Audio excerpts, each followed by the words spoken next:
Hi to everyone, this is Neelavati. మనం ముందు పార్ట్లో చెప్పుకున్నాం కదా, పోలార్ కాంపౌండ్స్కి నాన్ పోలార్ కాంపౌండ్స్కి డిఫరెన్షియేషన్ అంటే ఎలా డిఫరెన్షియేట్ చేస్తామో అని చెప్పేసి అందులో ఎలక్ట్రోనెగటివిటీ డిఫరెన్స్ అని చెప్పుకుంటూ ఉంటాం అనమాట. ఎలక్ట్రోనెగటివిటీ అంటే ఏంటో తెలుసుకుందాం. అంటే ఎలక్ట్రోనెగటివిటీ అంటే tendency to attract electron pair towards.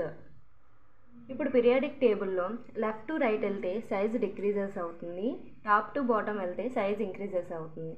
ఇది ఎలా ఎలక్ట్రోనెగటివిటీని ఇన్ఫ్లుయెన్స్ చేస్తుందో తెలుసుకుందాం. ఇప్పుడు మనం టాప్ టు బాటమ్ చూసుకుందాం. సైజ్ అనేది ఇంక్రీజ్ అవుతుంది.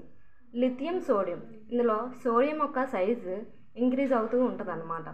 సోడియం తర్వాత వచ్చే యాటమ్స్ మధ్య అలాగా ఇంక్రీజ్ అవుతూ ఉంటుంది.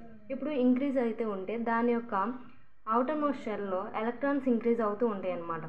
అప్పుడు ఇన్కమింగ్ ఎలక్ట్రాన్స్కి ఇప్పుడున్న న్యూట్రాన్స్కి న్యూక్లియస్కి మధ్య అట్రాక్షన్స్ ఉండవు. అవుటర్ మోస్ట్లో ఉన్న ఎలక్ట్రాన్స్ ఈ ఎలక్ట్రాన్స్ని రిపెల్ చేస్తూ ఉంటాయి. అందువల్ల ఎలక్ట్రోనెగటివిటీ వాల్యూ అనేది డిక్రీజ్ అవుతూ ఉంటుంది అన్నమాట. ఇక్కడ వచ్చేసరికి ద న్యూక్లియస్ అనేది హై షీల్డెడ్ అన్నమాట. ఇక్కడ ఉన్న అవుటర్ మోస్ట్లో ఉన్న ఎలక్ట్రాన్స్ వల్ల ఈ న్యూక్లియస్ షీల్డ్ అయి ఉంటుంది. ఈ ఇన్కమింగ్ ఎలక్ట్రాన్స్ రాకుండా ఈ ఎలక్ట్రాన్స్ అడ్డుకుంటూ ఉంటాయి. ఇప్పుడు లెఫ్ట్ టు రైట్ తీసుకుంటే సైజ్ అనేది డిక్రీజ్ అవుతూ ఉంటుంది అన్నమాట. అందువల్ల ఏంటంటే వచ్చే ఇన్కమింగ్ ఎలక్ట్రాన్స్కి న్యూక్లియస్కి మధ్య అట్రాక్షన్ అనేది డెవలప్ అవుతూ ఉంటుంది అన్నమాట.